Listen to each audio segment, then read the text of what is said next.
இன்றைக்கி கருமஞ்சள் செடி வளர்ப்பு பற்றி தான் நம்ம இந்த வீடியோவில் பார்க்க போகிறோம்.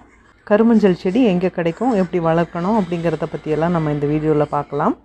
கருமஞ்சளோட சிறப்புகள் பற்றியும் இந்த வீடியோவில் பார்க்கலாம். கருமஞ்சள் அப்படிங்கிறது வடநாட்டில் ரொம்ப காலமாக உபயோகிச்சுட்டு வராங்க. கல்கத்தாவில் காளி பூஜைக்கு இந்த கருமஞ்சள் வச்சு தான் படைப்பாங்க. அந்த அளவுக்கு இது ஆன்மீகத்தில் ரொம்ப முக்கியமான ஒரு இடத்த பிடிச்சிருக்கு. இந்த பாரம்பரிய மருந்துகள் தயாரிக்கிறதுல இந்த கருமஞ்சள் நிறைய இடத்துல பயன்படுது. வடநாடு, தாய்லாந்து போன்ற நாடுகள்லாம் பார்த்திங்கன்னா இந்த மஞ்சள் இலையை சமையலுக்கே பயன்படுத்துகிறாங்க. இப்போ நம்ம இருக்கிற இந்த சூழ்நிலையில் சளி, காய்ச்சல்னு நிறைய பேர் அவதிப்பட்டுருக்காங்க. அவங்களுக்கெல்லாம் இந்த மஞ்சள் இலை கஷாயத்தில் போட்டு கொதிக்க வச்சு குடித்தாங்கன்னா எல்லா வியாதியும் அவ்வளோ சீக்கிரம் பஞ்சாக பறந்து போயிடும். அதுக்காகவாவது இந்த மஞ்சள் செடியை எல்லாருமே வீட்டில் வளர்த்து வச்சுக்கணும். அந்த கருமஞ்சளை கொஞ்சமாக உரசி நாக்கில் வச்சாலே நிறைய நோய்கள் தீரும் அப்படின்னு சொல்கிறாங்க. அந்த அளவுக்கு வீரியமான மருத்துவ குணம் உள்ளது இந்த செடி. கேன்சர் போன்ற கொடிய நோய்களுக்கு கூட இதிலிருந்து தான் மருந்து தயாரிக்கிறாங்க. இந்த கருமஞ்சள் செடி வீட்டில் வளர்க்குறது துளசி செடி வளர்க்குற மாதிரி அவ்வளோ நல்லது அப்படின்னு சொல்லுவாங்க. நிறைய நர்சரிகளில் கூட தேடி தேடி கிடைக்கவே இல்லை. யாராவது வீட்டில் வச்சுருந்தா கூட கேட்டால் அவ்வளோ சீக்கிரமாக யாரும் கொடுக்கறதில்ல. இந்த செடி நல்ல லக்ஷ்மி கடாட்சம் உள்ள ஒரு செடி அப்படிங்கிறதுனால அவ்வளோ சுலபமாக யார்கிட்ட இருந்தும் வாங்கிட முடியாது. நர்சரியில் வாங்கலாம். நானும் நிறைய நர்சரியில் கேட்டு பார்த்தேன், எங்கேயும் கிடைக்கல. அப்புறம்தான் இந்த மாதிரி ஒரு முறையில் நான் முயற்சி செஞ்சு பார்த்தேன். எனக்கு சக்ஸஸ்ஃபுல்லாக வந்தது.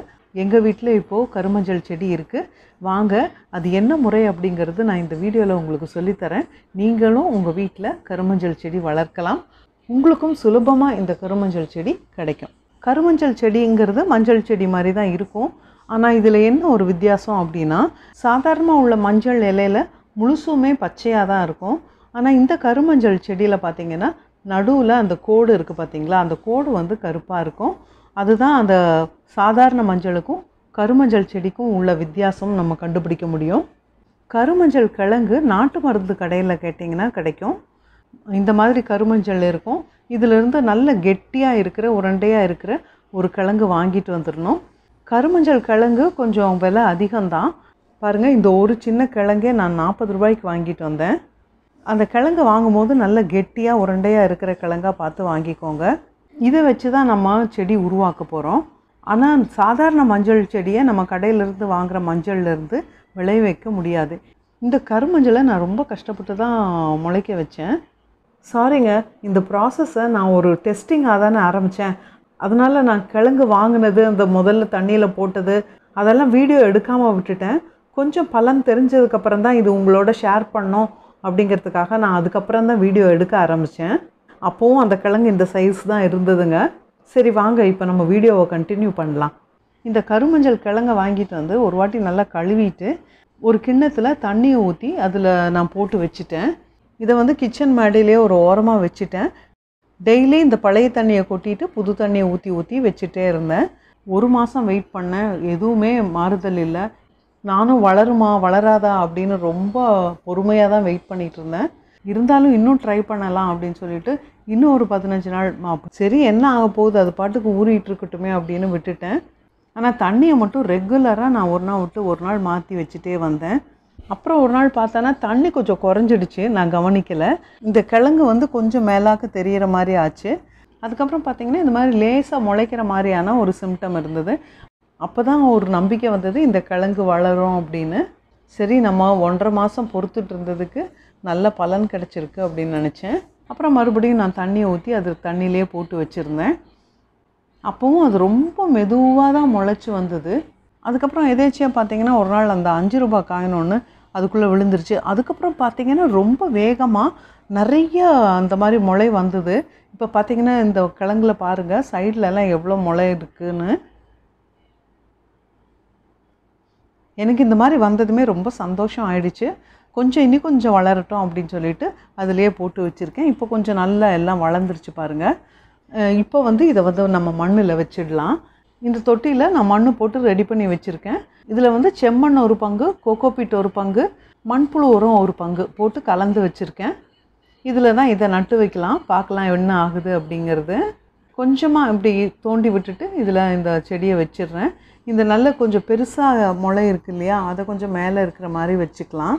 இந்த மாதிரி இதை படுக்க வச்ச மாதிரி வச்சுட்டோம்னா சைடில் இருக்கிறதும் சுலபமாக முளைச்சி மேலே வர்றதுக்கு ஈஸியாக இருக்கும். இந்த மாதிரி வச்சுட்டு மண் வந்து லேசாக தள்ளி விட்டு மூடிடலாம். மூடிட்டு இப்போ தண்ணி ஊற்றி விட்டுறலாம். முதல்ல தண்ணி ஊற்றும் போது அந்த தொட்டியில் கீழே வழிஞ்சு வர்ற அளவுக்கு நல்ல தண்ணி ஊற்றிடலாம். இதுக்கப்புறம் இந்த செடியை நான் கொஞ்சம் நல்ல வெளிச்சம் இருக்கிற ஒரு நிழலான பகுதியில் வச்சுட்டேன். இதுக்கப்புறம் மண் காஞ்சா மட்டும் தண்ணி விடணும். ரொம்ப டெய்லியும் தண்ணி ஊற்றிட்டு இருக்கக்கூடாது, உள்ளே இருக்கிற கிழங்கு அழுகி போனாலும் போயிடும். அதனால் பார்த்து மேலே மண் காஞ்சா மட்டும் தண்ணி தெளிங்க. இந்த மாதிரியே வச்சிட்டு இருந்தேன்.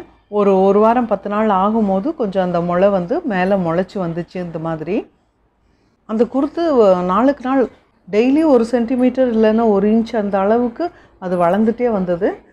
பாருங்கள், குருத்து வளர்ந்து வந்து இப்போ தான் முதல் இலை விட்டுருக்கு. அந்த முதல் இலையை பார்த்ததுமே ரொம்ப சந்தோஷமாக இருந்தது. அப்புறம் இந்த 2 இலை வந்துருச்சு. 2 இலை வந்ததுமே இந்த செடியை எடுத்து நான் கொஞ்சம் வெயில் படுற இடமா பார்த்து வச்சுட்டேன். இப்போது 1 மாதம் ஆச்சு. இந்த செடி இந்த அளவுக்கு வளர்ந்துருக்கு பாருங்கள். இப்போ என்னடா அந்த கீழே அந்த கிழங்குல சைடில் முளைச்சிருந்த மற்ற குருத்துகள்லாம் எதுவுமே மேலே காணமேன்னு யோசித்தேன். அதுக்கப்புறம் இப்போ பாருங்கள், இதில் குருத்து கீழேருந்து இன்னொன்று வந்துட்டுருக்கு. இன்னும் மற்ற குருத்து எல்லாமும் வரும்னு நினைக்கிறேன். இது வரைக்கும் இந்த கருமஞ்சள் செடி வளர்க்குறதுக்கான என்னோடய சொந்த கதை, சோக கதை எல்லாத்தையும் கேட்டீங்க.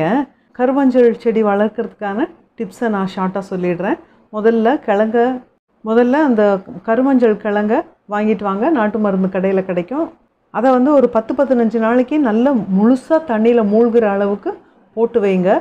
ஒரு நாள் விட்டு ஒரு நாள் தண்ணியை மாற்றுங்க. அதுக்கப்புறமா பாதி அளவுக்கு மட்டும் கிழங்கு தண்ணியில் மூழ்கி இருக்கிற மாதிரி போடுங்க. அப்போ தான் அந்த மேலே குருத்துக்கள் முளைச்சி வர்றதுக்கு ஈஸியாக இருக்கும். அந்த குருத்துக்கள்லாம் வேகமாக வளர்ந்து வர்றதுக்கு இரும்போ பித்தளையோ உள்ளே போட்டால் கொஞ்சம் நல்லா வேகமாக வளரும் அப்படின்னு நினைக்கிறேன். இதை நீங்கள் ட்ரை பண்ணி பார்த்துட்டு சொல்லுங்கள்.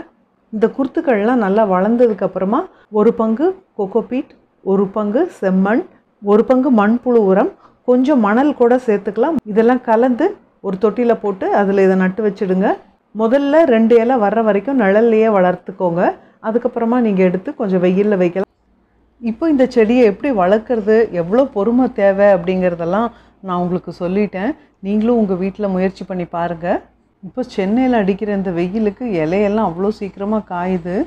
இதை ரொம்ப பத்திரமா பார்த்து எப்படி வளர்க்குறேன், இந்த செடி எந்த அளவுக்கு வளருது, இந்த வெயிலுக்கு எப்படி தாக்கு பிடிச்சி வளருது அப்படிங்கிறதெல்லாம் நான் இன்னொரு வீடியோவில் இதுக்கான அப்டேட் கொடுக்குறேன். இனி நீங்கள் எல்லாருமே உங்கள் வீட்டில் கருமஞ்சள் வளர்ப்பீங்க அப்படின்னு நினைக்கிறேன். இந்த முறையில் நீங்கள் கருமஞ்சள் செடி வளர்த்துட்டீங்க அப்படின்னா கமெண்ட் பாக்ஸில் வந்து சொல்லுங்கள். இந்த வீடியோவை பார்த்து கருமஞ்சள் வளர்க்க போகிற எல்லாருக்கும் வாழ்த்துக்கள். உங்களுக்கு இந்த வீடியோ ரொம்ப பயனுள்ளதாக இருக்கும்னு நினைக்கிறேன். இந்த வீடியோ பிடிச்சிருந்ததுன்னா லைக் பண்ணுங்கள். உங்கள் ஃப்ரெண்ட்ஸ்க்கும் பயனுள்ளதாக இருக்கணும். அதனால் இதை கண்டிப்பாக ஷேர் பண்ணுங்கள். நீங்கள் இன்னும் நம்ம சேனலை சப்ஸ்கிரைப் பண்ணலைன்னா சப்ஸ்கிரைப் பண்ணிக்கோங்க. நன்றி, வணக்கம்.